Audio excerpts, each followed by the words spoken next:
So we have just completed part one of our Pursue the Poor interview, where we talked about mindset, overcoming fear and self-doubt, and also how to find your passion.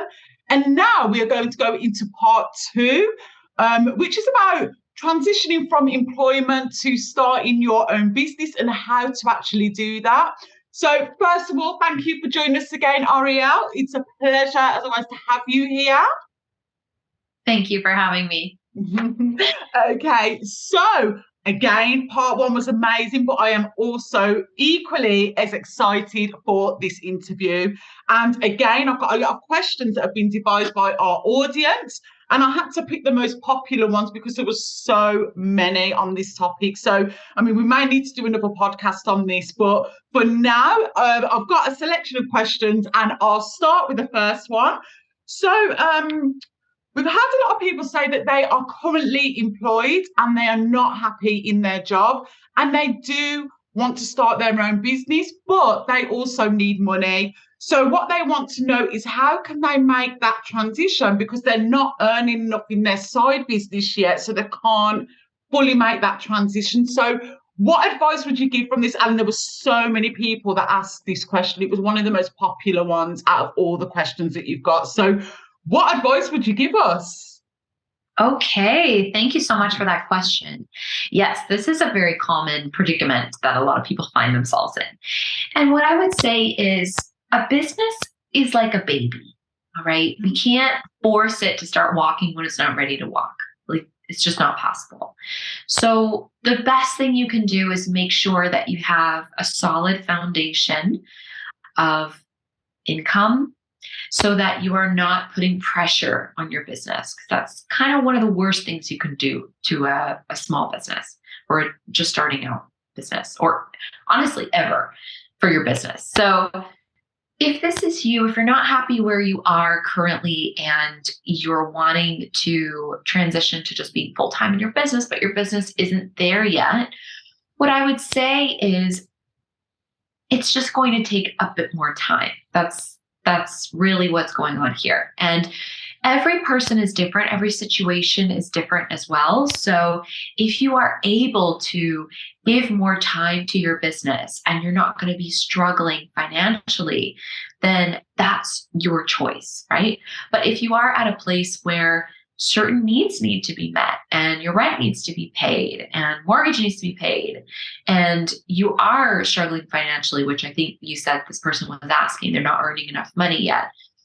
I don't know if they're earning enough money currently. Like, if you have savings, or if you have an option to move back in with your parents or some other option, that's always something that you can do to have that foundation, so you're not putting pressure on this baby business of yours.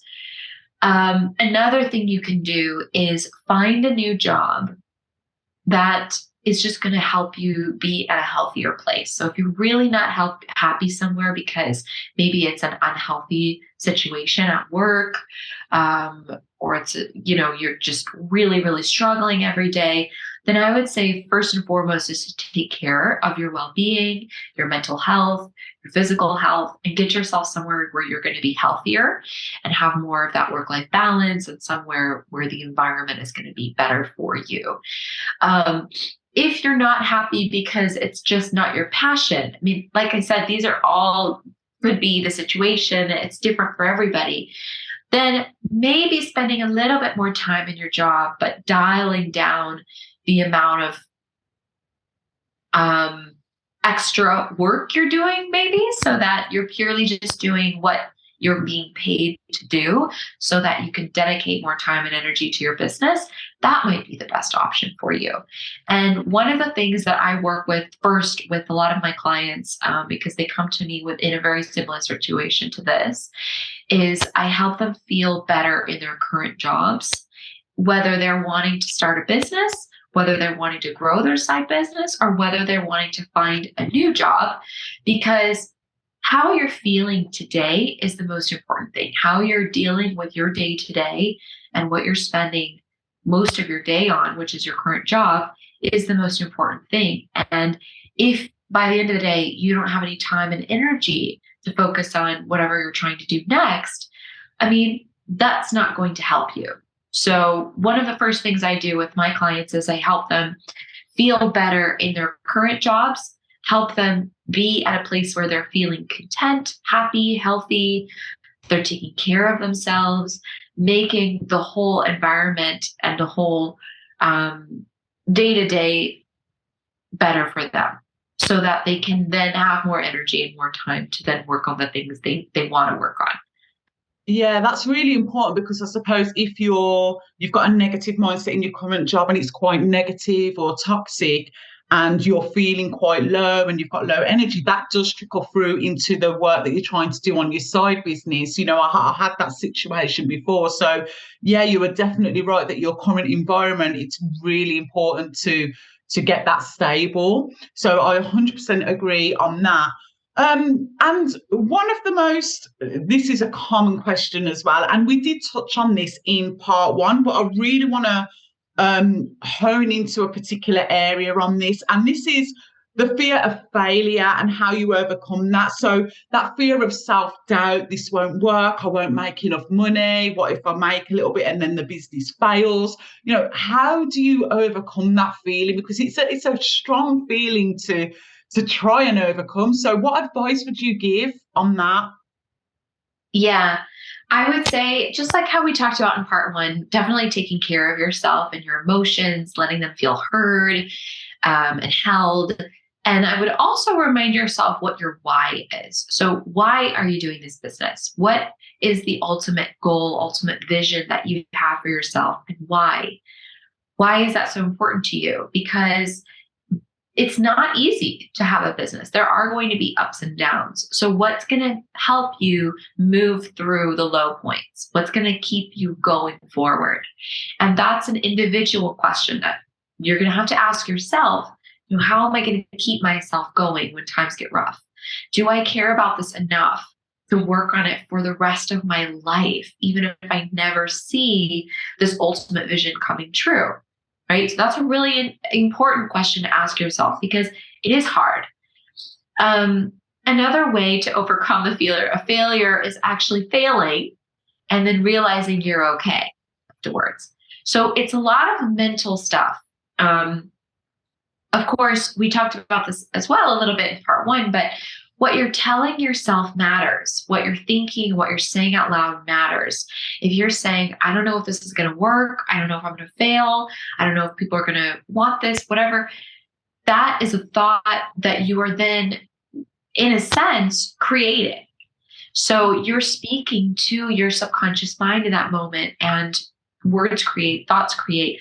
So really be careful what you're putting out there, what you are saying, what you are keeping in your mind, because subconsciously you're going to create that.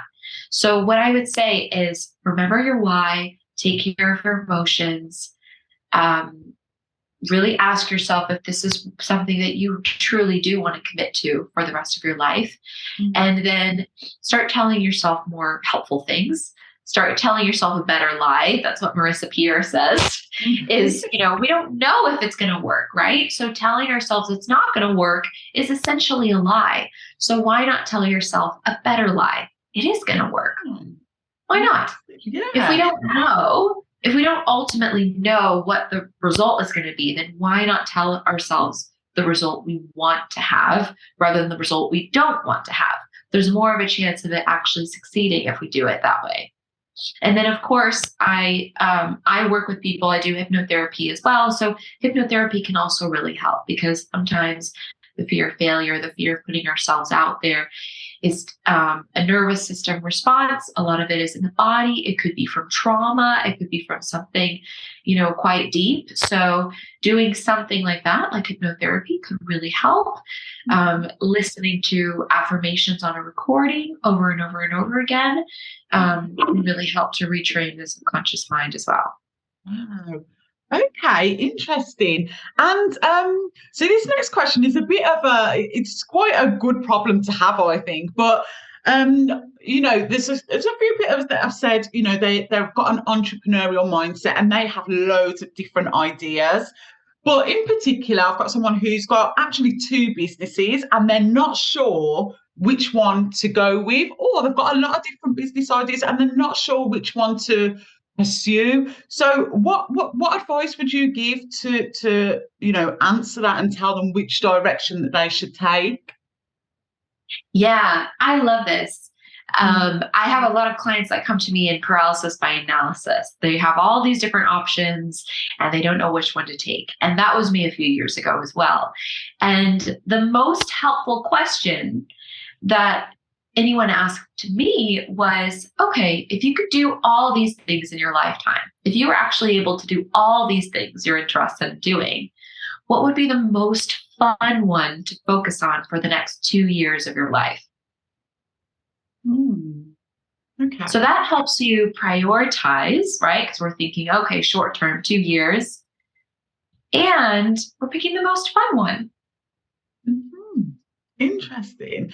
Okay. And I remember you also mentioned before, you said, think about where you see yourself in like 5 or 10 years as well, and what you see yourself doing, and align it with the one that. So can you just elaborate on that? Because I found that really helpful when you mentioned that to me. I was like, yeah, okay, that does help actually. Absolutely. An exercise that I have a lot of people do is to write out their 10-year vision. I like 10 years because it's far enough away, so we're not going to kind of limit ourselves with what we think is quote unquote realistic and not realistic. But it's also close enough to us. It's not 20 years, 30 years in the future, where it's actually going to give us some insight on the things that we really want now, to be honest. So I really like that exercise, 10 years from now. And what you do is at the top of the page, you write down, the date is, I don't know, today's April 7th. So today is April 7th, 2033. And I am however many years old you're going to be in 10 years from now. And you write out in past and present tense only. And you don't stop writing until you feel complete, right? And don't read over what you've written until the very end. And you write down all the things you want to have achieved, been, done, seen, experienced, created, all of these things. And then at the very end, you read over it, but don't read over it until the very end. And also remember that there are infinite moments happening in the universe right this second. And each of us has experienced a variety of moments in our lives, but we have not experienced anywhere near like 0.01% of the moments that we could have experienced in this universe. So to think that we know what's possible is honestly ridiculous and a little bit, ignorant, because we have no idea what's possible. We have no idea what's possible. We don't know what the world's going to look like in 3 months from now. So how the hell can we know what's possible in 10 years from now? Yeah. So in this exercise, really let yourself just go crazy, throw realistic, throw practical out the window, and just be delusional with this exercise, because that's really going to help you get some more insight. And once you do that, then you read over it, you find some answers. Oh, okay, this is what's really important to me. This is what I really would love to do. Who is that person? Who is that version of me 10 years from now that's achieved and done all these things? And that's who we need to start building a relationship with. So, there's so much work around our inner child and our self from the past and blah, blah, blah. And that's great, but we can't change the past. We have no power over the past whatsoever. But we absolutely have power over the future. So I'm more interested in my relationship with my future self, frankly. And I think we all should have a deeper relationship with our future selves 5 years from now, 10 years from now, our future 90-year-old self. And we should be consulting them as well. Like, how would you choose? Which business would you go with right now? What would you do right now? How would you answer this email right now? That's amazing. And I've actually done this exercise and it really does help everybody. So I would advise to go and do that. Another question, and there's a lot of questions, so I'm trying to go through these. But how best to allocate your time? This is another question. Like, what's the most important thing or things to concentrate on to be successful? Would you say? Successful in a business, how best to allocate your time? Yeah. Well, this is going to depend on everyone's particular situation as well. Okay. So, but one thing I would say is now that you are on your own and you don't have someone telling you what your working hours are and what your tasks are, you're going to have to allocate your time yourself. You're going to have to write down your tasks yourself. Okay. So that's going to take concentration, focus, discipline, and you can decide, and this can seem scary or it can seem liberating. You finally get to decide what your working hours are. So that's how you allocate your time, is you allocate your time. And the most important thing to concentrate on is going to be the most important thing to concentrate on. So you need to ask yourself whatever your goal is, right? Whether that's to create 10 clients by the end of the month, what's going to create 10 clients by the end of the month? Mm-hmm. That's what you concentrate on. Having a perfect, seamless website and having business cards that look amazing and all these things. Great. I mean, depending on your business, maybe those are important, but they're not that important for everyone. That's not really why your clients are wanting to pay you. They're wanting to pay you to solve a problem that they have. They're wanting to pay you to have a better life, to feel better, whatever it is. And most of the time, they don't need you to have spent $4,000 on a website in order to do that. Mm-hmm. So really, really prioritize, okay? What is urgent and what's important? And do that first. Okay. Amazing. Thank you. And another question we've got here, and this is, again, is a common question, but how do we stop putting pressure on ourselves? So if we don't get to a point within a month and we've said we want to get this many clients and we don't get that many clients, we can kind of go down and it can be quite, I haven't achieved this. But how do we stop putting so much pressure on ourselves? Yeah, great question, because starting a business for the first time is going to bring up all of this stuff. It's going to show us exactly what we're doing to ourselves on the inside. It's going to show us kind of our worst traits, to be honest. But that's a beautiful thing because it makes it an opportunity for us to work on all those things.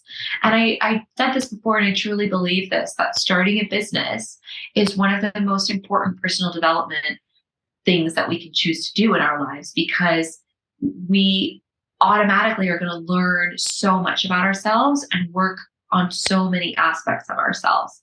So first, I would make a decision. How do you want to treat yourself? How do you want to talk to yourself no matter what happens? Because there are going to be ups and downs, right? So how are you going to take care of yourself during the low points? If you don't reach this goal, how are you going to treat yourself, right? Are you going to criticize yourself? Are you going to beat yourself up? Or are you going to hold your hand, pick yourself back up, re-encourage yourself to keep going? So this is a really important question in terms of what your relationship with yourself is, seeing where it's at right now and what you intentionally want it to be. Yeah, I also would think, why is this your goal? Also asking yourself again, like the why. Is it really that big of a deal, right? Can you make it a fun little game instead? Why is this your goal? Are you putting a lot of pressure on your business, like we talked about before? Maybe you need to take care of yourself in a different way so that your finances are being taken care of, and you can have the space to actually explore and play and do trial and error in your business, which is extremely important for the success of it. If you're putting pressure on a tiny little baby to walk and it's not ready, that baby is going to have some problems. Okay? So don't do that to yourself. Don't do that to your business. What did you say? I said good way to look at it. That was a good analogy there. Yeah. I mean, I'm an overachiever, and overachievers, we put so much pressure on ourselves all the Yeah. time. We have such high expectations for ourselves. Hmm. And the other side of that is that we're so overly critical of ourselves. So be aware of that Yeah. and really, you know, choose a different way to be with yourself. It's really Yeah. that simple. Um, Okay. and of course, all these things will happen on an individual level as well. You know, the reasons why we're putting pressure on ourselves, what the goal is, and why our goal is there. Yeah. So obviously, you know, working one on one with people, I'm able to help people with this a lot more because I'm able to see what's actually going on there. But yeah, as an example, this is what Okay. Good. No, great. Thank you. Also, I have another question, which is, I think I've actually had this myself as well. Um, I had a business idea, but now it's changed. Did I waste my time on the other idea? So they've obviously started a business and now they've spent a lot of time on that business, maybe even years. And now all of a sudden it's changed and they've gone into a completely other direction in another business. And, have they wasted their time on that previous business? What would you say to what that? do you what do you think, Stacey? Did you waste your time? No. You get a lot of learnings from doing that, and diversification is good. So no, definitely not. But what's your take on that? I mean, yeah, if you choose to learn from it, you learn from it. Hmm. But I think even if you're thinking it was a failure and it was a waste of time, you still learned something. But you're just making your experience a lot more miserable by thinking it was a failure and a waste of time. So just accept you learned something. And Yeah. maybe if you want to improve, Hmm. you can identify what that is that you learned and move on. Yeah. Okay, good. Also, someone has stated, look, they're in the late 30s now. Should I have made it by now? I think this ties into a bit of pressure, but also, they're at an age where they feel that they're older. Should they have made it by now? Should their business be successful by now? This is so funny that people think like late 30s is older. I have clients that are in their mid 50s and their 80s and they're starting new Wow. businesses, right? They're like doing complete career changes. So I find this hilarious. But anyway, of course, we all have our own feelings. And Yeah. what I would say is, what is your definition of making it? What define Mm, that I have made it by now? What does made it mean? Right? yeah. And life isn't linear, right? Hmm. Someone may have had a baby in their early 20s and now they're just starting their career in their late 30s for the Mm, first time, you know? yeah. And someone maybe it's the opposite. Maybe they had like this really high achieving career and then in their late 30s they decide to have a baby. And then they have to come back to their career in their 40s, Mm, right? And they're at a completely different place. They've learned so many different things and they want to start a whole new career. I mean, life is not linear in yeah. any way. So really define that for yourself. What is made it, right? Yeah. And you know how there's like a whole industry called anti-aging. Mm, I'm pro-aging. I'm so yeah. excited to be 90 years old. I'm so excited for how wise I'm going to be. You know, I just decided that I'm going to be fabulous the older I get, you know? So, stop making age, this thing to be afraid of. It's a wonderful thing. Yeah, amazing. No, I completely agree. And this is another question. Again, this ties into the first question that we asked. It's one of our most popular questions, but this really ties into it. And, I get asked this a lot. So, when is the right time to leave my job? So, if what you're wanting is I know this is about starting a business, but if what you're Mm, wanting is to actually join another company, then mhm. it's always the right time to leave your job. Okay. But if what you're wanting to do is leave your job to go full on in your business with both feet, jump in with both feet, jump in the deep end, take that leap, then there's never a right time. And so it's always the right time, right? But again, it is very dependent on your situation. So I also don't want to encourage anyone to leave their job to start a new business when they have no foundation or no, they're not taking care of themselves financially when they need to. So definitely make sure your foundation is there, which is that you're taking care of all the things that need to be taken care of. And you have a plan for how you're going to take care of yourself. If your business, let's say, doesn't give you a profit for the next couple of years, let's just pretend that it's not and see what are you doing to take care of yourself in case that happens. So that's what I mean by foundation. If you're going to put tons and tons and tons of pressure on your business, then it's not the right time to leave your job. Okay. And how do you maintain and continue to grow your business? So some people, struggle to stay motivated. And like you said earlier, you get faced with a lot of different challenges when you're starting your business. So what advice would you give to people like to stay and continue to go along with their business, continue to grow, maintain it, and just stay motivated in general? Your why. We talked about it before. What is the ultimate goal? Why are you doing this in your life? Why are you doing this to yourself? Why are you putting yourself through this? Right? And also, this kind of ties into the last question. Sometimes we need to burn the rescue boats, burn the ships. Okay. Because when we are leaning on a job because we believe that that's what stability is, and that's how we're going to make money, and we're not fully believing that our business can make us money, that turns into a crutch, and then we lose momentum and we lose steam in our businesses because we start to believe, okay, well then what's the point of my business now if it's not going to make me money? Right? So if you're believing that your business is not working, it's not making money, then you're going to lose motivation. Okay, so this is another part of it as well, is look at what your thoughts are about your business. What are you telling yourself is going to happen or it is happening? Also, get some help.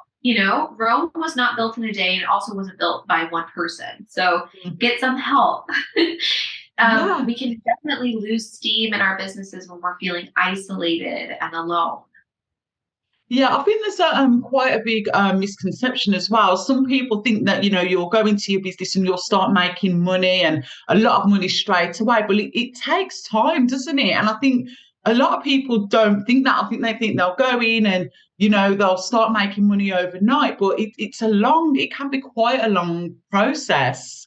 Would you agree with that? Yes, definitely. It depends on the person. Okay. Some people can start a business and have immediate success. That is possible. I don't want to say that's impossible. But I also want to say there's so much out there on manifestation. And I think a lot of people are drawn to manifestation because they think that it's going to be this overnight, magic that they're going to no action. But the way manifestation actually works is it does feel like magic, but only after you have worked super hard, right? So it's really important to remember that as well. Some people truly do have overnight success, but that's not everyone. And we kind of need to just be prepared for anything. It's kind of like anyone who's experienced birth. I have a lot of friends who are giving birth right now, so that's why it's on my mind. But what you can expect is the unexpected. Like you can have a plan for how your birth is going to go. A lot of them are doing natural birth, so that's what I'm talking about. You can have a plan for how it's going to go. You can, be in a bathtub full of rose petals and think that that's how it's going to go. It's going to be like those beautiful births on Instagram. And you may end up needing to be rushed to the hospital because you never know what's going to happen. So it's the same thing with a business. Your business is like a baby, and expect the unexpected. So don't rely on, this ideal vision that everything's going to go perfectly and you're going to make tons of success in a month. That may happen and it may not. So make sure that you're getting the help that you need from people that are more experienced and have been where you are and can help you. And when you have someone in your corner, that definitely helps with motivation, like 500%. Okay, amazing. And we've come to the final question. Now, you did touch on this in part one, and I love the answer. It was so positive. So I'm going to ask you this question now in relating to what we're discussing now. But with all of the uncertainty and inflation and redundancies and everything going on in the world, is this the right time to pursue a new career or even start a business? Yes, it absolutely is.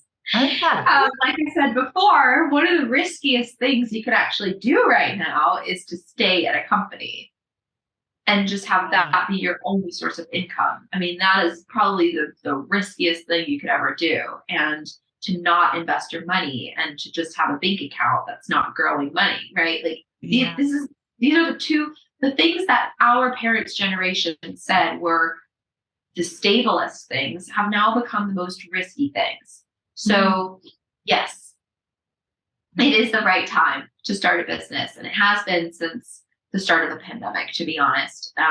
There's still a lot of money to be had. You and maybe the people that you know, may be struggling right now financially. But that does not mean that everyone is. And there have been people who have made a lot of money during this time. And there are still people out there with very deep pockets who are looking around trying to find places to spend their money to make their lives easier, to do things that'll make them feel better. Lots of people are wanting to spend money to feel better. That's probably why all of us spend money. So you can be that. You can be that service or that product that makes their lives easier, makes them feel better, and you can make money. A lot of it. A lot of it. Amazing. Look, we've gone through all of the questions and we've run out of time again, but look, it has been amazing. You know, with part one and part two, there's so much that I've taken away, and I know that our audience is going to take away. So again, thank you so much for agreeing to do this podcast. It was incredible. Thank you so much. Thank you so much, Stacey. It was wonderful to spend my Friday with you. I could talk to you all day, to be honest. Me too. So brilliant. Thank you so much. And we'll look forward to speaking to you soon, because I'm sure that you're going to be back with us again. Oh, I can't wait. Thank you. Have a wonderful weekend, Stacey. And you. Bye. Bye. Bye.